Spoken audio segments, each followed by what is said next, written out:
तर hi guys, Ganpati Bappa जेव्हा घरी होते त्यावेळी आमच्या ठरलेलं मंडळाचं रुटीन 8 वाजता आरती.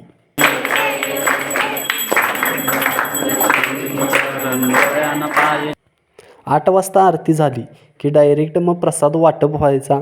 प्रसाद वाटप झाल्यानंतर मग पोरं काय ठरवणार की कुठल्या मंडळाकडे आपण महाप्रसादाला जायचं आहे. मग त्याच वेळी ठरल्या महाप्रसादाला जाणार आम्ही. आणि महाप्रसादात गेल्यानंतर अर्धा भाग खाऊन उठले अर्धा स्वीट एकच वाटी मिळाल्या. एकच आहे की तिथं मला दामाच नव्हतं. दोन त्यामुळे राम राम म्हणा. ही तिथं अशी सगळी मज्जा घडत्या. भावा भिजलं खरं महाप्रसादवरनं काय उठलं नाही. हे असं आमचं ठरलेलं असायचं रुटीन. भारी होतं ते गणपतीचे दिवस.